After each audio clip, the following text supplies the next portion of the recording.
Hi, everybody. Welcome back to the Fit for Function podcast. Today is a little bit of a deviation from our usual kind of subject matter, but at the same time, we think we can add a lot of value. So when we did the introduction episode, introducing Bex and kind of giving a bit of a backstory into her history, there was a pretty significant response of people wanting to learn a little bit more as to how to take your side hustle to a main hustle. So obviously Bex and I have both done that over the past couple of years, stepping out of well-paid jobs with genuine career prospects to go it alone and kind of work for ourselves. And we know we're not alone in sharing that excitement and we know other people want to do it. So with that in mind, we've decided to create this episode, Side Hustle to Main Hustle, to give a blueprint, our blueprint, how we did it. There's lots of different ways, but this is some of the steps that we took to get out of the rat race and create a life of self-employed freedom. So obviously throwing over initially to Bex to get us started. She is she's the one who really was able to make this happen, not just for herself, but gave me the freedom and the opportunity and the platform to then to go and do my thing as well. So what have you got for us, Bex? So just following on from what you were saying, we had huge demand for this podcast, and I'm still receiving questions and messages all the time. Really, really nice positive messages, but just people that are in a similar position or they want the same outcome. So I think there's a couple of different things to deep dive into, and you know me anyway, I'm sure we're going to bounce around a lot. But I think initially where to start, or a really, really good starting point, is the why. Right? Like, why do you want to not only just start a side hustle? It might be a bit of a passion project, that's fine. But if you then really want to take it to your main hustle and it become your full-time job, what is the reason behind it?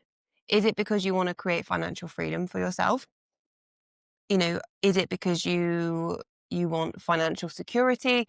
I think just getting into the reason why you want to actually start it is a really good starting point, because some people just want to be like, well, I just want to be self-employed, or I don't want to work for anybody else, or but I think everything that we're going to talk about today, we're starting the side hustle, becoming your main hustle, everything that we talk about is underpinned by passion. Agreed. So first and foremost, I think the most important thing is finding, what are you passionate about? Would you agree? I would.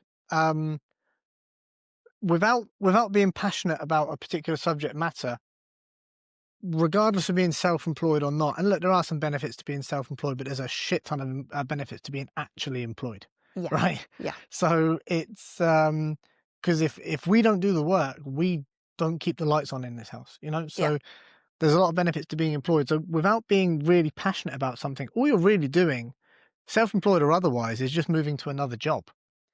Yes, and something that I've heard and has stuck with me quite a lot is, you will never outwork somebody that is more passionate than you. Because for me, and I've always said this, and I can talk to this, I work crazy hours. I work 10 o'clock in the evening, and that's not because I'm like, I'm working all the time. It's because I am always moving forward with the businesses and all the plates that we're juggling. But I'm never like, oh, I have to do this. It's like, Sometimes. sometimes I am. Sometimes I am. I'm like, I'm I joking. just want to switch off. Yeah, I get your But point. 9 times out of 10, although I'm working all this time for the business, I love it. And I wouldn't want to do anything else. So I think first and foremost, and it's going to underpin everything that we speak about, is, what are you truly, truly passionate about? Like, what could you speak to anyone, and and just talk about it. Yeah, everybody's got a subject that they are boring about. Jiu-jitsu. Jiu-jitsu, fitness in general, fitness and well-being. cigars. I like my premium cigar. Like, I've got a few subjects that I can really nerd out on, and everybody does. And those that don't get it and those that don't maybe share that passion, that's what I'm kind of looking for. And it's maybe not the best analogy, but people that find a subject that people that don't share the same interest would find you boring about, and your community would relish. Yeah. Because I'm bored of fucking tits off somebody talking about jujitsu, apart from my jujitsu buddies. Yeah. Right. Do you know what's really interesting? Although I'm like that with pole, and obviously pole aerial fitness is like a number one passion for me, and that's where it all started. But for me, it feels like the passion feels like if you start talking to me about this, you're letting the genie out of the bottle. Like, you have to rein me in, right? For me, I feel like that's the case with social media. Yeah. Do you agree? Yes, When yeah, when absolutely. people talk to me or ask me advice on social media, like, I am one of the best people to speak to, but I'm also the worst, because once you get me going, like, you have to reel me back in. But the point is on that, like, I am so passionate about these subjects. And I think that's really what you need to, what needs to really underpin your side hustle, because sometimes you're wanting to start a side hustle to eventually become your main can be fueled by frustration by your job. Hell yeah. So if you're really, really frustrated and you're like, oh, fuck it, you know what? I reckon I could do this, or sell some of these, or maybe do this a little bit on the side and make some money. It's not really what you care about or what you want to do. And again, that's not to say that you can't do that, but long term, we're going to deep dive into loads of different elements of becoming self-employed. The loneliness, the lack of structure that comes with being self-employed, that all these things that you need to put into place, the discipline, whilst it is amazing being self-employed and being your own boss, you don't have anybody telling you what to do. You don't have any sort of structures in place for time management, which is amazing. But if you don't put that in place because you need to, because you want to move your business forward, do you know where I'm going with that? Yeah, You need to be passionate about moving it forward to then. yeah, it's a bit of a gift and a curse, right? Yeah. It's a case of like, I'd have a boss telling me what to do. Very quickly, if you're not careful and you're not disciplined, I've met some people who want to start side hustle. They need their boss to tell them what to do, Yep, right? They absolutely. need that accountability. They need someone standing over them, looking over their shoulder. And that's okay. And that's okay, Because you can have a side hustle, and I think it's really, really, really important that you identify that about yourself, because not everybody has that entrepreneurial like Hell yeah. sort of mindset. Yeah. And again, that's okay, because some people are a really good number two. Some people work well sort of in that environment, but not necessarily taking the reins. So I think you really need to dig deep, do a little bit of self-development, self-reflection, and could you do this for the long term?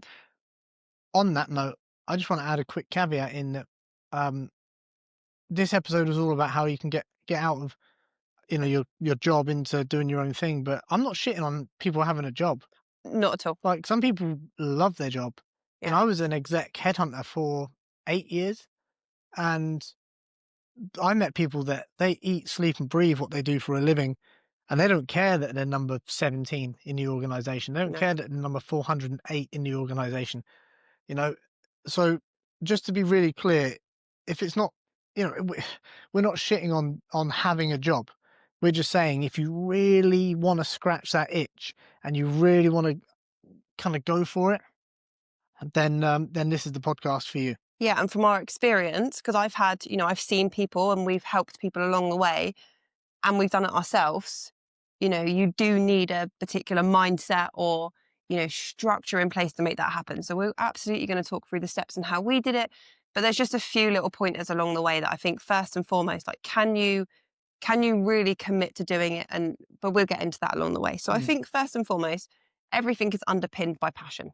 Yeah. So, and that can be as silly as, like, that doesn't have to be like a legitimate like coaching business or course. That could be, as silly as something like a game that you're really, really into, or Pokemon cards. Anything that doesn't have to be a specific like business. So you've got your passion, and I'm going to use the coaching, pole and aerial, my stuff and my experiences as an example. but just you can switch that out for whatever you do, whether that's freelance, social media, marketing, whatever it might be. You can make that relevant to you. Yeah. You find your skill set and what you're good at and what you're passionate about, because that's also really, really important, that you know that you've got a skill to be able to do it as well, right? Because that needs to be able to carry you through. But you've already identified your passion. And now you need to make a start and start creating that into a bit of a side hustle. So what that looks like for you, I would look at how your week is structured and where you can start to fit in your side hustle work. So for me, I was working a full-time job. I worked in corporate for 10 years and I worked 8 till 4, which meant that I could work on my side hustle, which is coaching and teaching at the time, between the hours of 4 and I was actually coaching from 6 to 8, but I still had 4 till 6 that was free. So in that time, I could start to work on my side hustle. Yeah. It's generally easier to do that if you have a service offering as opposed to a product. So generally speaking, you'll find that there'll be two kind of clear opportunities for you to step into on a side hustle, or any kind of work arena for that matter. There'll be a service offering. So, for example, us and our entire portfolio is a service offering. Yeah. So we offer, whether that's coaching or consultancy or advice and guidance, everything that we do is service based. And then you have product based, which is a thing that you can sell, whether that's you design it, you create it, you build it, you refurbish it. I started with a product though. Did you? The kettlebell. Would you not class the kettlebell plan as a product? Something I had to put together. Yes, yeah, I suppose so. Yeah, it was a product because you were selling a thing that you had created. But what I'm saying is, like, if you refurbish furniture or you make pottery or you Something physical. it and you need to be at the thing doing the thing, then that obviously can be a little bit more tricky. Like if you could sit in a coffee shop and build out your service offering, and I did. So there's that too, but that doesn't mean that you shouldn't be looking at ways that you can, take it online, the social media piece, which I think you're probably about to get into. Yeah, so I think the first and foremost is looking at your structure and your time across the week. And just as a little side note, I know this isn't relevant to the side hustle, main hustle, but this was exactly what I did when I was taking on more stuff. So before my side hustle before I even thought it was going to become what it is today, I actually went to uni and did HR, right? So not only was I teaching and doing coaching and doing my main job at this point in time, I then took on HR and was doing a qualification. I was doing my CIPD. So even more so, I really used this structure model at the time to implement that, and it can be relevant to, doing a side hustle too. So looking at your week, where are your core hours that you need to work? So what is your absolutely non-negotiable time that you have to dedicate to the things that you've already got committed to? So whether that's a full-time job, what else would you put in that remit? Maybe looking after children. Yeah. Whatever any you of have your commitments to. non-negotiable kind of health things. So I look at like training, for example, as that's the same as work. Training for me goes in the diary, the same as client calls, the same as deep work pockets. So anything, yeah. So and then what you'll be left with once you've kind of shaken the sieve a little bit are these chunks of time that you can allocate, and that might be the evenings, it might be early mornings, it might be on your lunch break. But where are you not required to be at desk working? When are you not working out? When are you not spending time with your loved ones? Any of those pockets of time that you can allocate to your side hustle, and then you throw the kitchen sink at those pockets of time. Yeah, and you have to be really, really strict. And I think, I'm going to be really open and honest, because I would be with any friend, colleague, client that I would be speaking to when we support people through these transitions. You have to be so strict with your time. And if you really, really, really want to make it work, when I was working in corporate, I was using my lunch breaks to sit down we had a big atrium. I'd have an hour, headphones in. I wouldn't speak to anybody else. I'd sit and eat and I'd work on my shit. When I worked at home, I would have 2 computers going. Do you remember when I had 2 laptops? Sorry, Yeah. 2 laptops. Got my main laptop here, my laptop here, any time that I could get, I was using for that. And I think if, again, going back to the passion, if you really, really want it, you have to give everything and any time that you've got. So exactly what Rob said, pop in your main structure of stuff that's absolutely non-negotiable. So if and you really need to break down your day hour by hour. So if you're waking up You should at be doing that anyway, by the way. Just as a general rule of thumb, if you want to be successful in any capacity, you should be able to wake up in the morning and know exactly hour by hour what your day looks like. And it's quite strict and it's quite extreme. But if you don't, you're just off to a shambles of a start, in my opinion. 100%, but that comes down to, you know, how much time do you spend watching Netflix, scrolling your phone? Hell All yeah. of that collects up really, really quickly. And people say, oh, I just don't have time to do this. And it's like, you do, you're just not allocating your time in the right spaces. So looking at what time do you wake up, and that even goes for, and I'm going to be really honest as well. You know, if you don't have anything going on in terms of like kids and stuff like that and other Yeah, responsibilities, because 100%. that is a big factor. But if you don't have any of that going on and you're waking up at 8, half 8, in the morning, for example, like that's like 2 hours that like an hour in the morning that you've already lost. Mm. So I think again, you have to be really strict and look at your time. So where do you have some time in the morning, potentially, or even getting a good morning routine to free up time in the evening or the afternoon, whatever that looks like for you. You know, what does your lunch look like? And if you're not taking a lunch at work at the moment, then you don't get paid for that. So Mm. again, look at where you could potentially allocate time and start to allocate it across the week. I think just to really hammer on some tough love on top of this point that we've already beaten to death, but there's two things that come to mind. Firstly is um one, people will say, yeah, but what about, I want to go out and, what if my social with my friends, or and this is going to sound really harsh, but for a very small pocket of time, fuck your friends. Mm, And if they're true friends, they'll get it. They yeah. really will. If you're like, guys, listen, I got to hammer it for 6 months. I can't go to that party. I can't go out drinking with you.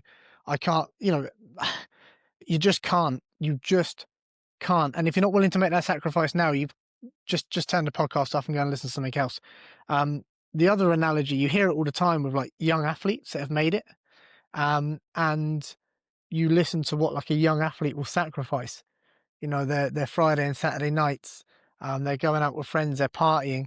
I was on professional football books up until the age of 19, and up until that point, I let a lot of stuff slide by. I've never done a lad's holiday Mm. because those premium years of I was hustling. I was trying to make it.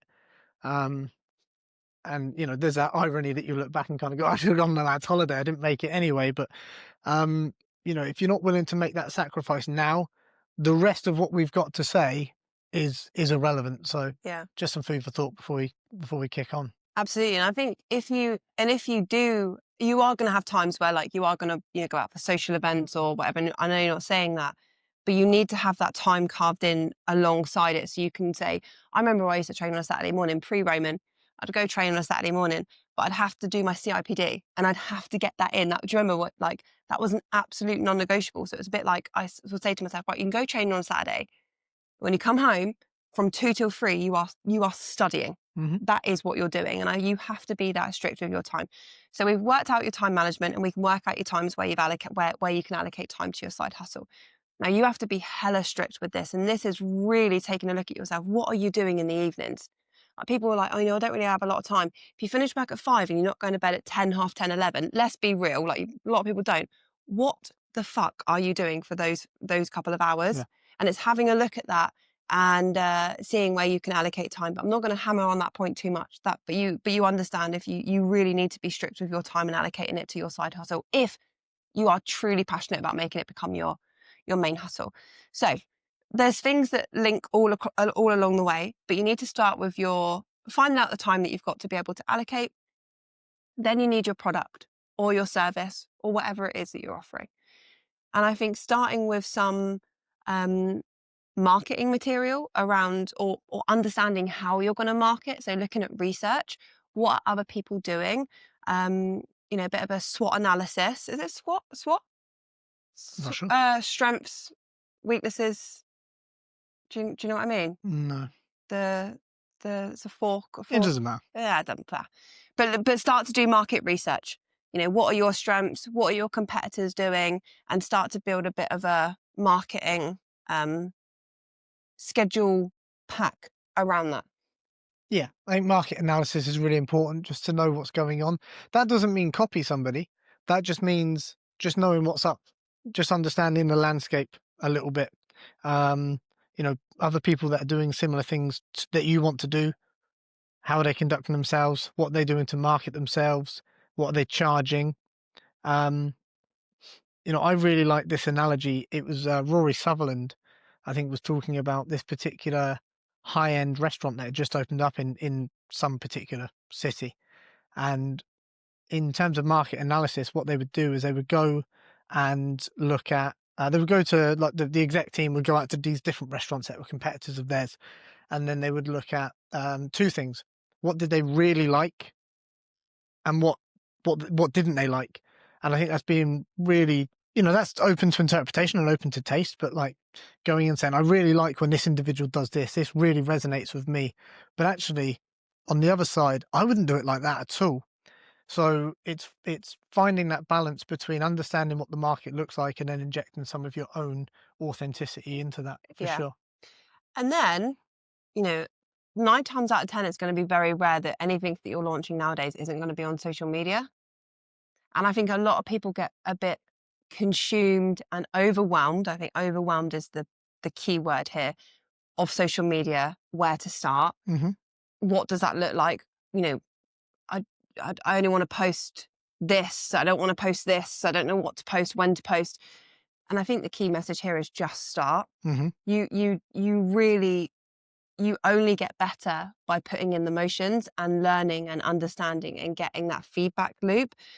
You're never going to know by posting once, twice. You need to be posting, and I'm not saying quantity hundreds of times a day, but at least once a day, if not once every other day to start with, and then start to get the feedback loop of what worked well, that went down really, really well. Okay, that didn't really get much response. The language on this worked really well. I got a couple of comments on this, or the views have gone up on this. What was it? Where was the hook? But actually rewinding that a little bit with social media. Again, if you don't understand social media, which is totally fine because it is overwhelming, and I think to truly understand social media, I think you've got to be quite passionate about it to really want to get it and want to do it. Being really honest, I think you do. You have to learn it. Like anything else, you didn't know how to drive a car and you had to learn. It's the same with social media. You have to learn. So again, looking at these pockets of time that you've got in the week, if you don't know how to do something for your business, so if you don't know how to create blunt posts, or you don't know how to use Canva, or you don't know how to use Instagram or TikTok or YouTube, then learn. Allocate an hour on a Wednesday afternoon instead of scrolling on your phone during lunch. Could you watch a 20-minute YouTube video on how to use Canva? You have to be really strategic and giving yourself that time as well to learn it and to understand. But again, so you've got your marketing strategy, you've got your project, your product, you've just got to start posting about it and getting the awareness around what you are offering. Mm-hmm. Yeah. Social media is your shop front nowadays. So I'm not saying websites are dead, but generally speaking, I think you'll find that more or less, and there will be an age cut off with this, but generally what you'll tend to find is that most people, and again, we found this in the recruitment space, most millennials and younger, the first place they'll go when they're checking out a company is their social media profile, not their website, which is crazy to me. But because I grew up in the old school dial-up, internet days. But it really is your shop front. So if you are not on social media, really aggressively, really actively, you are not going to grow. It's as simple as that. It's not a case of may or may not. You are not. And the number one thing with social media as well, and what we tell all of our clients, is value. You've got to be providing value. And, that can be, we've got so many more tools now as well. You've got ChatGPT, ChatGPT will write a marketing strategy for you. It will do everything you want it to do. If you aren't using these tools that you have, you're falling behind because somebody else is. so, staying, using what you have to your advantage. But that's a whole different beast, social media. And I don't want to get too wrapped up in that. But I'd like to hang on it just for a minute because I think there's some key points there that will make the difference. If you are wanting to really turn this into something where you can earn a living from it, then I think that's a really key piece to understand. So, we've talked about map your time out, understand what the product or the service or the thing is that you want to scale and turn into hmm something that's profitable. yeah, And then we talked about social media. yeah, So really simply, what we mean by add value is you need to educate, you need to share, you need to provide for free. So if we were to use, say, any consultancy or coaching model, let's say it's fitness because it's really simple.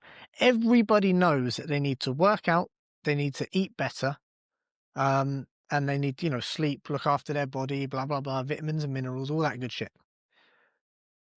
So when we go on social media and we give that information to you for free, what people usually need is somebody to do it for you. It's do it for them, excuse me. So it's simple outsourcing. So they just might need you to put it all together. They might just need somebody to provide some accountability. They, particularly in my world, with the high performing busy executives, they'll outsource their fitness and their health the way they outsource their marketing, their HR, their finance. Just give it to someone else. They've got too many things on their desk. You do it. You tell me what to do. I'll do the work. And I don't want to hear any more about it. So providing that value, educating people for a couple of reasons. One, because you come across as an industry expert. And two, because when it does come time to either sell and make an ask, or that moment becomes right when they decide, actually, I'm going to go ahead with this. You're the person they think about. And I can give you a quick example, if you don't mind, just from my previous career. I've grown a pretty substantial following on LinkedIn over the last decade in kind of the professional space. And I would make a ton of content that was relevant to my markets at the time. And I got brought into a meeting to bring on a new client, and it was being run by a colleague of mine. And my colleague basically said to the prospective client, thanks for joining us today. I brought my colleague on the call to try and add some value. This is Rob. He is. And before he could finish his sentence, the client went, I know Rob. I've watched all his videos. And we didn't have to we didn't have to sell once on that call. He'd already made his mind up that he wanted to work with us based on the years and the volume of value that I've provided and provided and provided. So I can't stress that enough. And if I could just add one other thing, yes, it's important to start adding value and creating social media content for the product you want to sell. But particularly on LinkedIn, I would encourage you to start providing value on your current situation, because something really interesting happened to me. Like I said, I'd spent a decade growing my personal brand, and what was at the time a startup. When I joined them, we'd become the industry leader by a mile. By the time I moved on, and as I was on my way out the door, I was phoning clients and just giving a bit of a handover. Look, guys, I'm moving on. I'm going off to do my own thing. This is going to be your point of contact from here on out. And everybody asked me, oh, cool, what are you going to do? And despite the fact that I was working as a consultant in the cruise industry, the luxury hospitality industry, the super yacht industry, I sort of said, oh, I'm going to go into this line of work, my fitness and performance. And the amount of people that said, awesome, I could do something like that. When you're up and running, give me a call. And I built up this kind of reputation of somebody that was trustworthy in my space. And it didn't matter that I was moving somewhere completely different in terms of sector. I'd already built up a relationship as someone they can trust and depend on. So yes, it's great to build up some social credibility in your new thing that you want to move into, but just start putting out content now. Become somebody that is reliable and trustworthy. that is exactly what it is building trust. There is a particular framework that we talk about with our clients. There is a specific proven method of a particular amount of hours, locations times that people see you where they then start to build trust. And you see it now, when you might even see it day to day when you see someone out. You see someone out about, and you're like, I recognize you. I don't know where from. And then you're like, I recognize them from social media because I've seen them on their stories or whatever it might be.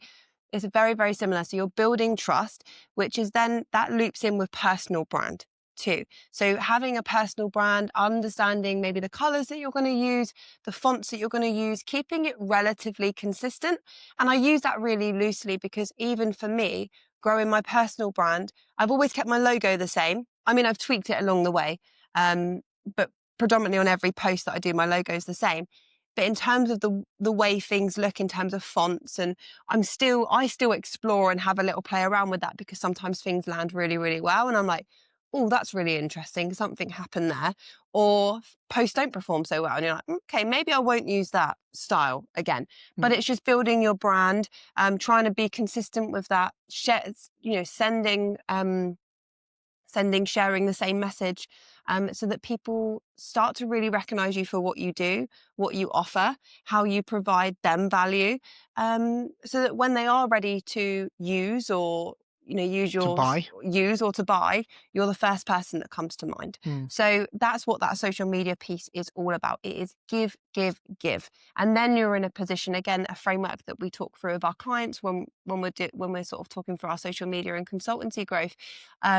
You can ask for business, but you need to give. And there's a way to do that. So that's where we start then posting on social media, creating awareness, creating that brand, creating ultimately trust, and awareness more than anything else.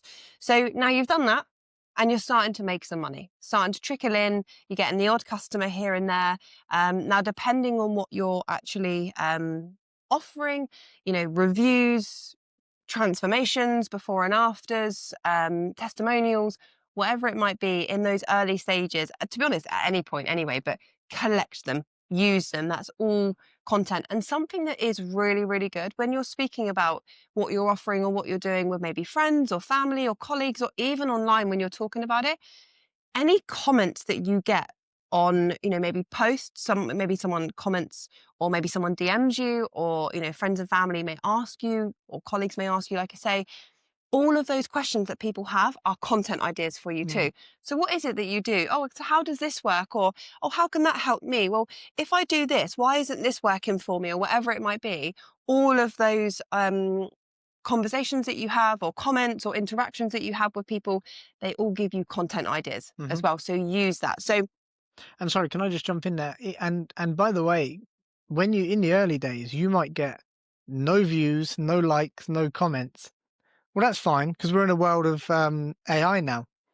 If I was a piano teacher, I was getting no comments to engage with, because I love that model, by the way. I completely subscribe to that. But I would say to AI, your AI chatbot of choice, ask me 25 beginner questions about playing the piano.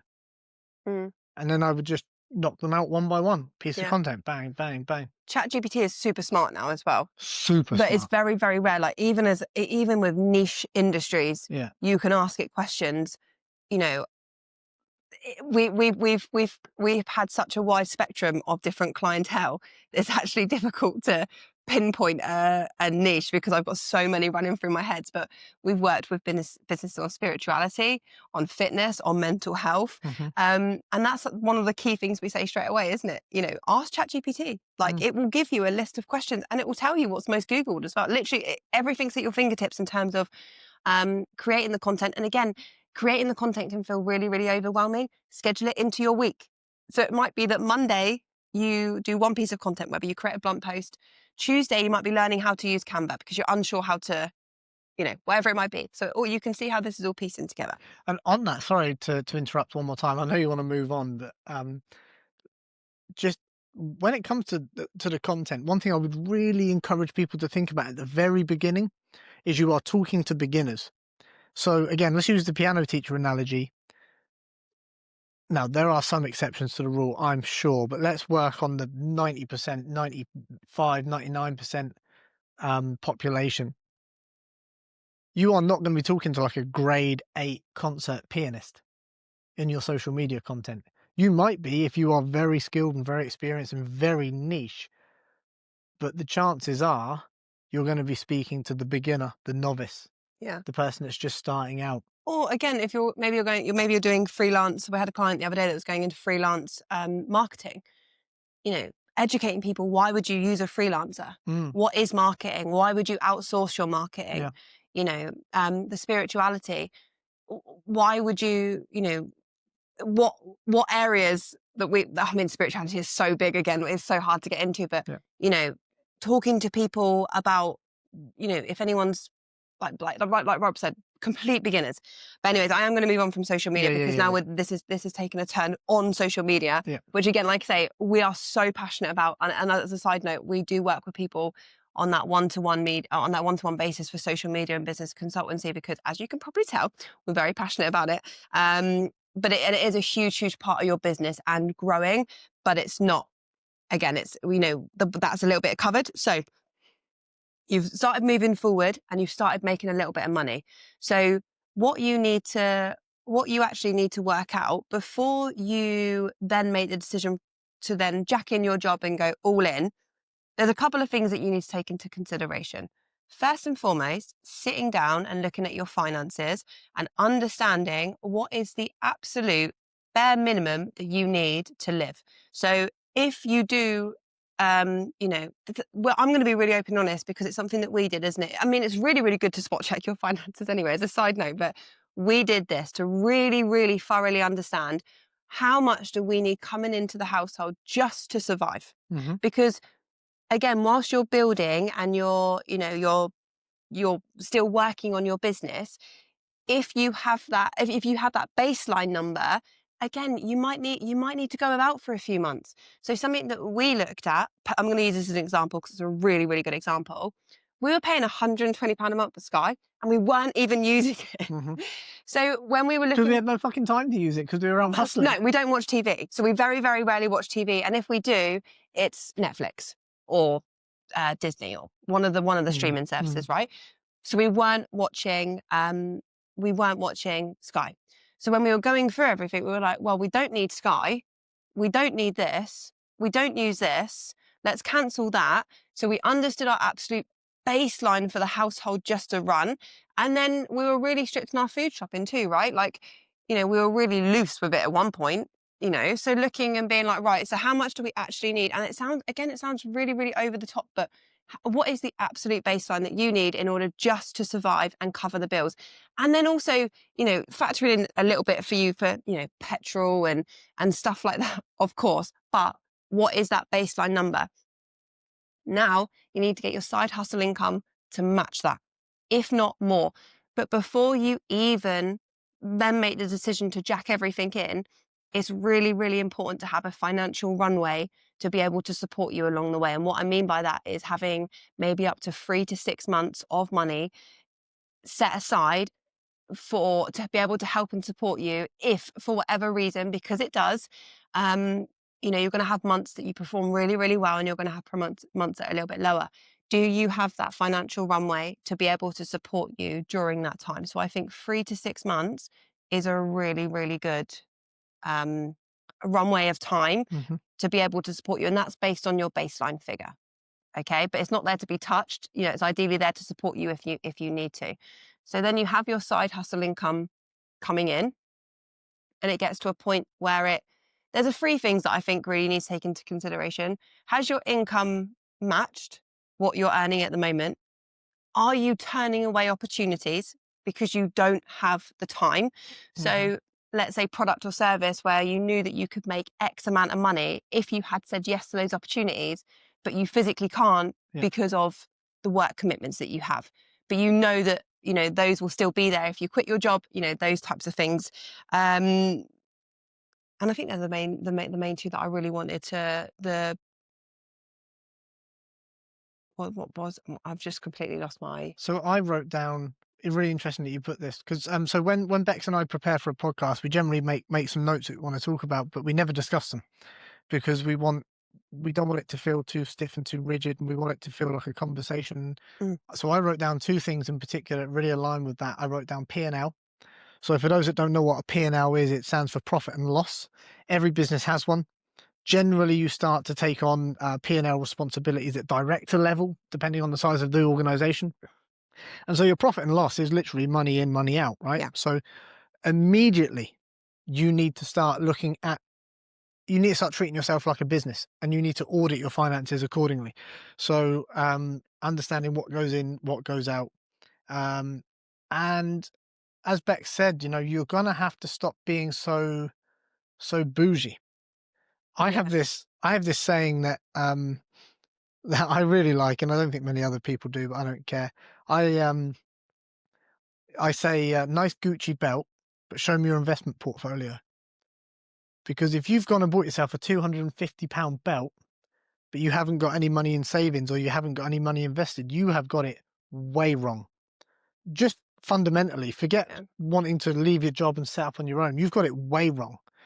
If you've got, if you're spending £7 a day on coffee, and you've got a 750, even call it a £500 car lease going out every month, but you've got no savings in the bank, you've got it way wrong. Yeah. Way wrong. So understanding that if you were a business, you'd be bankrupt in your personal finances, I think is a really good way of looking at it. And so get your shit in order to get your shit in order financially first. So that might mean that, like, look, I can't quit my job for another 12 months because I need to clear these debts. I need to build up a little bit of a reserve. 6 months, I think, is not a bad place to be. Start looking at investment opportunities, whether that's a stocks and shares ISA and you're investing in the S&P 500 and making your money work for you a little bit. Stop being so frivolous. But then something really interesting happens. And if you're strict, it only happens for a very short period of time. It certainly happened initially when I stepped out of my job, is that you earn a little bit less, but it's very strange how you spend a lot less. Yeah. I was going in every day in tailored suits, nice watches, all that good stuff. And then you kind of step away from that, and you kind of like, oh, I don't really need much. Yeah, Right? you don't need it. It's really interesting because I've split it when I was making notes. I thought about this actually. I thought we should probably compare notes, but we don't. So we probably should. But I actually split this up into the when and the how. So the when is knowing when to make that jump. And I think under there, that's what I talk about with the your pay maybe equal what you're earning, turning away opportunities, or you've got that savings financial runway. Sorry to add in that. I don't necessarily think your pay needs to equal what you're earning. I think your side hustle money just needs to be in excess of your baseline to live. Yeah, sorry. Because definitely. people, again, I spent 8 years in recruitment. People will take a pay cut in their career for better work-life balance or better opportunity or to be closer to home or whatever it might be. Definitely. So something I want to actually just round up on here, and I feel like I'm taking this point away from you, but I am going to say it because I think it's really, really good. When we talk about discipline equals freedom, which is a book that you love by Jocko. Yeah, Jocko, yeah. This is what it means. This level of discipline with your structure, with your savings, with your time allocation, with putting everything in, that discipline equals the freedom that you are searching for. So the when, absolutely, you're right, to have the income coming in that equals your absolute baseline. And the reason why I said no, closer to what you're earning at the moment, yes, you have your baseline, but what you don't want to be doing is scrimping by of course, every single month. Like having, let's say you needed to make £1,300, for example, and you were making that in your side hustle, you are going to have some months that you dip and then you go above. So for me, that's why I always like to have that buffer. That, you can, the salary that you're having at the moment, or, what you're earning a month. Yeah. Or let's say you needed £1,000 to run the household and you're currently earning £2,000. if you could get to 15, like work out what that buffer is. That if you had a £500 buffer, for example, that's what I would do. And then the how is really the financial prep, which is exactly what you spoke about. Understanding how to set up your business. Do you need to make it a limited company? Setting up a business bank account, understanding taxes, understanding expenses, understanding the differences between being self-employed and employed, because there's some really big differences there. And I think the big thing to take into consideration with all of this, are you happy to quit your job knowing that you won't get the benefits from your employer anymore? Are you too heavily reliant? Because that's what I tend to see with people that are wanting to have side hustles and then maybe want to go and do this as a main hustle, but they're like, oh, I'm not going to wait yet because I don't want to let that go. Or, oh, no, like I have this, if I can get to the 10-year mark. If you get to 10 years and where I worked before, right, I think you got did you get £50? £50 and a bottle of a bottle of champagne. So my 10-year anniversary would have been in the July and I left in the April. Yeah. And there was a part of me, because I was quite, I want to say carnivalized, Yeah, because that is it. It was Carnival UK, and for the record, the largest leisure company on the planet. With they're a multi-billion-dollar company. Yeah. And so you get markers at the 5-year mark, the 10-year mark, and there was a part of me that was like, oh, if I leave, like it's just before my 10-year working anniversary, I would have got £50 in John Lewis vouchers and a fucking bottle of champagne, a £30 bottle of champagne. And we're not saying you should get a Rolex, but it just felt it just highlights anyway. It just felt like here's 10 years of service. Here's like 80 quid's worth of. Here's where it gets funny as well. You get a pin. I get it. You get a little pin, but you get £80 worth in tax deductible expenses. Yeah, for the business, right? They can write it off. So. Yeah, but we're not shitting on that at all. It's just, if you're in a position where you're like, oh, I don't want to leave my employer because of benefits that I might get, you have to come to terms with the fact that you aren't going to get sick pay. You're not going to get employee benefits if you're currently getting healthcare. Maybe you're getting a pension scheme. Maybe you're getting a car share scheme, or the electric scheme where you've got your tax, the car tax, whatever you get. I'm going with that car expense. You're not going to get that. So you have to really look at what your employer is offering and making sure that you're happy to walk away from that, because it's the best thing. If you're really passionate about what you want to do, it's the best thing that I've ever done, ever. But I worked really, really hard to get here, and I literally followed these steps. So I built. I tried to get it as closely as I could. Actually, I was surpassing it by the time I actually made that decision. You were. Yeah. And I think the biggest thing for me is you need to know deep down, and this is what I said to you, and I spoke about this in the first pod too. You need to know deep down that you can do it, because imposter syndrome is real. But even though you have the imposter syndrome, you know that you can still do it. It's just that little voice, your little chimp in your head that goes, maybe you can't do it. But if you're like, no, I think I can. So self-belief, understanding and knowing, like you do have a knowing. Like when you said to me, I want to quit my job, we had that conversation. You were like, do you think it's the right thing? Am I making the right decision at this time? And I remember saying to you, like, do you feel like it's the right thing? Because if you do, that alone will carry you as well. That determination, that's what happened with me. I was like, I know I can make this work. I knew it was the right time. I'm going and doing it. So, and that's underpinned by passion. Yeah, it absolutely is. And I think as well, what I'd like to highlight is, we've rattled through in about 45 minutes, kind of the key points, from like a bird's eye macro view. But particularly with Bex, I think this took you 6-7 years to leave your. If you talk about very, very early on, starting out, just doing a bit of additional teaching and coaching. It's I love that saying. It took me 10 years to become an overnight success, and that's where you were. I knew I wanted to quit my job for about 18 months to 2 years before I actually did. Right? Yeah.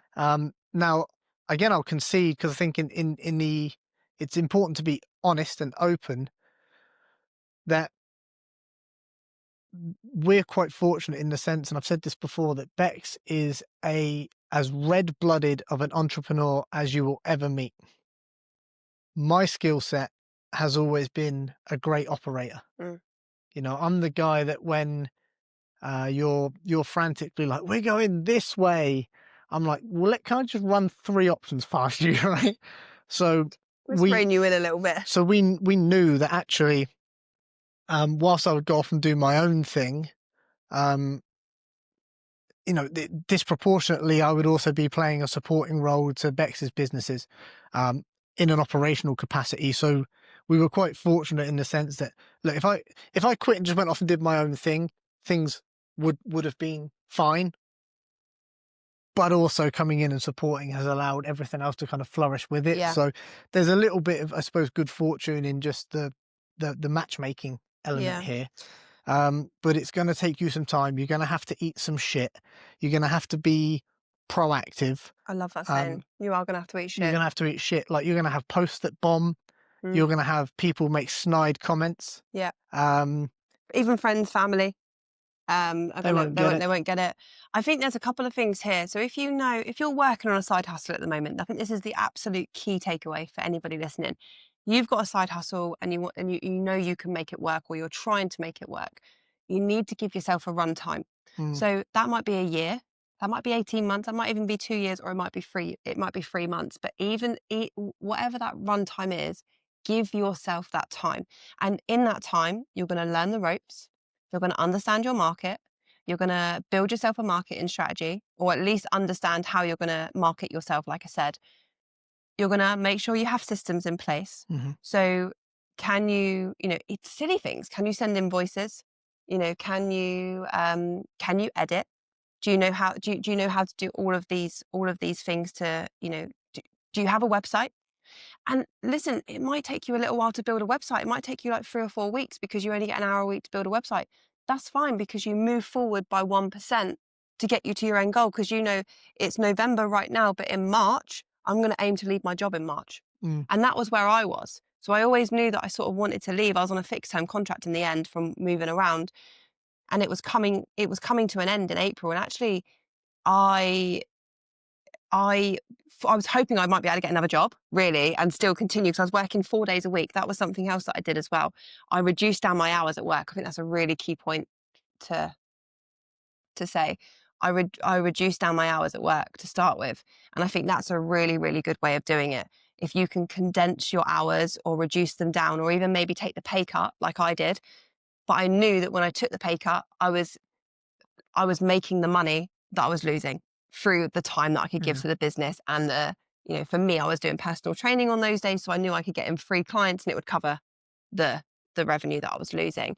You took the words out of my mouth there, actually. Something I was just thinking was that around sort of 6 months prior to leaving my job, I started to instigate conversations, attend interviews, and start applying for jobs that were like a third of my salary. Because what I needed was an opportunity to start doing all of the stuff we just said. I needed an opportunity to start building a social media presence, to start talking about the subject matter. And due to the nature of the consultancy I was working for, that was prohibited, which I understand, and didn't have an issue with. But I needed to be a little bit selfish. So I started looking for kind of jobs, and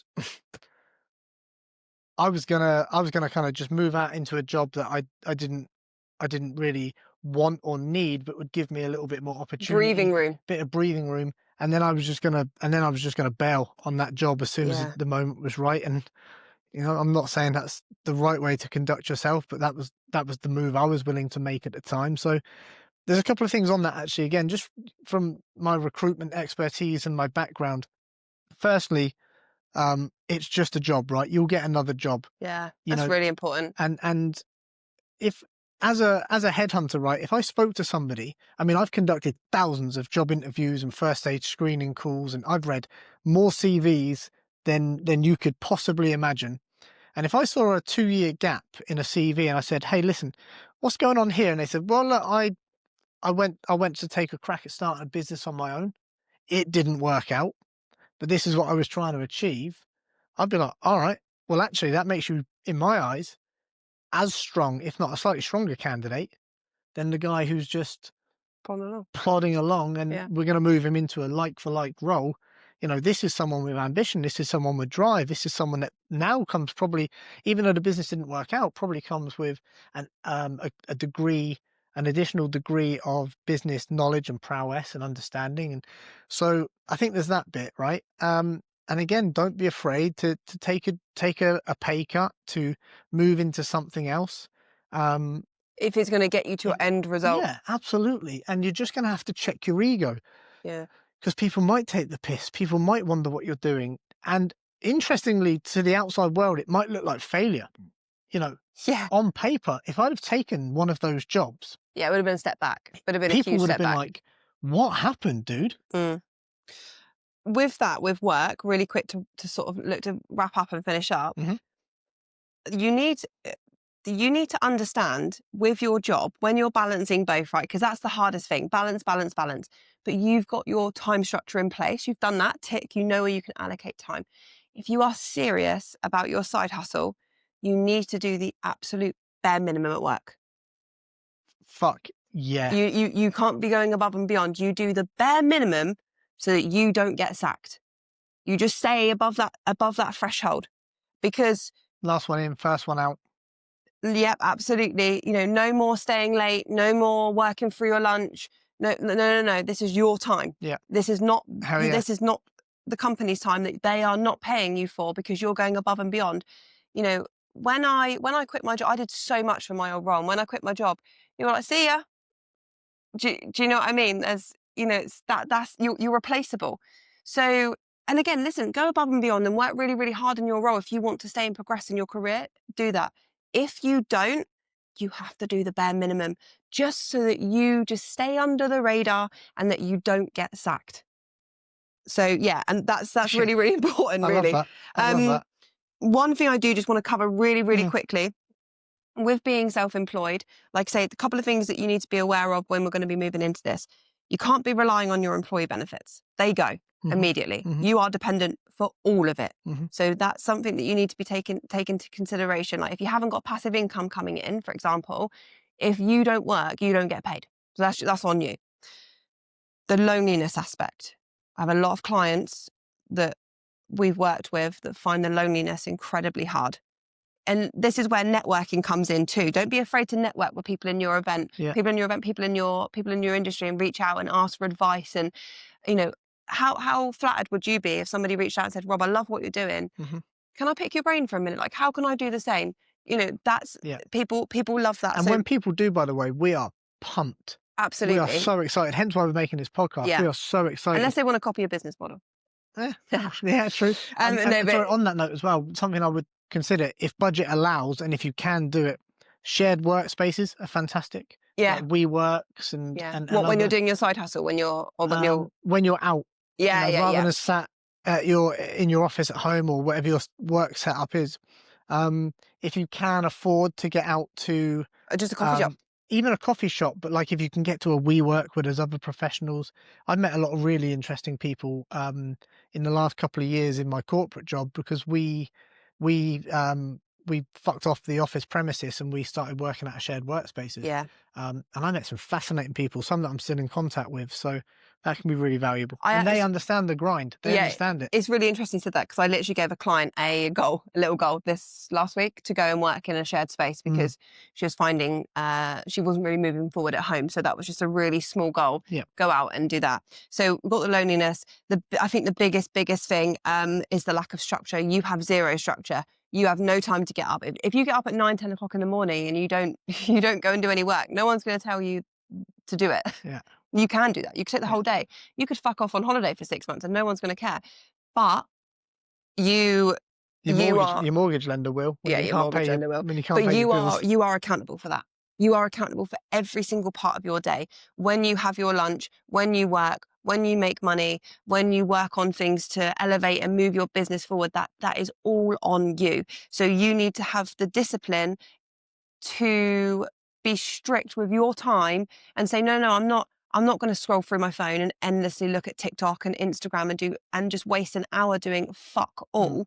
And if you have that luxury and that time, that's fine. But don't get to the end of your day and be like, where did my day go? So I haven't moved forward at all. So you have to be really, really, really strict and provide yourself with structure, with an hourly or if not in pockets of time of work where you move your business forward. There are going to be times of uncertainty. That's normal. But again, you need to understand that the peaks and troughs, where are you going to have your good months? Where are you going to have your bad months? If you have a bad month, have you got the backup to be able to support yourself? So you're going to have that. And sorry, just on that, like, kind of like a news alert, right? There's times of uncertainty, and instability in your current job right now. You just probably don't see it. Or you haven't got, like, it hasn't hit, hasn't got to you yet. It hasn't come down the chain of command. Yeah. But there are times of uncertainty in your business right now, and you just don't know it. So that's very normal. You just got to ride it. Something else I see, this links in with loneliness, is mental health. Yeah. People's mental health take a real hit, because you can, in some cases, lose your identity. Or you feel like you've lost your identity. You haven't lost your identity. You feel like you've lost your identity. And you feel like you've lost your purpose because you have nobody giving that to you. And again, this is where I went back on that, circle back to that very, very first point, that you need to know that you've got it in you to do that, because it's only you that can do that. Right. And it's really, really fortunate that when you quit your job, I'd already been doing it. I'd quit mine. Yeah. So we were able to support each other and stuff like that. And then my biggest takeaway, and then my little over and out, just move your business forward one step at a time. Understand where you can move it forward. Anything that you do to proactively work on your business, you have moved it forward by 1%. And I think having that structure across your week and understanding where you're moving your business forward. If you watch a 20-minute video on YouTube on how to use an editing app, you've moved forward by 1%. So just constantly look at it by the 1% margins. That's how I manage to spin everything that I'm doing, and all these projects that I've got going on, or exciting things that I'm doing, or, being able to manage it all. I just move forward by 1% on each, wherever I can. Cool. 2 things from me. I think you should look to consume some content on social media from 2 individuals in particular. Daniel Priestley. Amazing. Absolutely amazing. He wrote the book called Oversubscribed, and others, but he's fantastic. And the OG, the man himself, Gary Vaynerchuk. The best. Literally the best.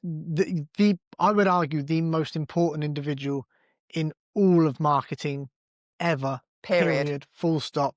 That's the guy. Become familiar with him and his content and his mindset.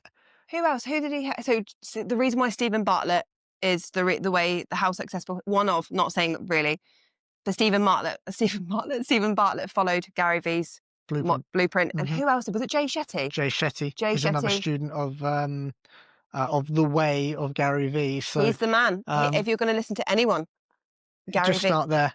So sack off your evening scrolling. Go and follow Daniel Priestley. That's what we do, isn't it? Sometimes, like Gary V. Saturday evening. We'll sit and instead of watching a movie, we'll sit and we'll learn. If you've made it this far and you've liked some of what we've said and it's resonated, I'd ask you just to sit through a very quick sales pitch then. So as you may or may not know, we have a social media and business growth consultancy where we guide entrepreneurs through these early stages, whether that's helping them structure their social media in a way that will see get them more visibility, more traction, more leads, and hopefully therefore more revenue and sales. Then that's something obviously we can provide. But actually one of our newest service offerings under the Dynamic 22 banner is schedule structure. Yeah. So this is something that was born kind of by accident, mostly through my clientele, certainly some of Bex's, but I thought I was going to be fitness coaching. It turns out that I am more of like a glorified PA, helping people with their schedules, helping them understand where they can fit their fitness in, where they can make time for their relationships, looking at their day to day. And actually it's been really successful. We've both now helped over 23 clients restructure their entire lives from a diary management standpoint. So if you are a bit stuck and you don't know where to invest your time, you want to see where you can perhaps lose certain parts of your day and gain a little bit more in the way of productivity hours, then that is also a service that we offer. So sometimes you need that external view, don't we? Where we go, that bird's eye view. that's not relevant. Yeah, get that meat You out don't of there. need, You don't you need to don't be in need that to do meeting. that. Yeah.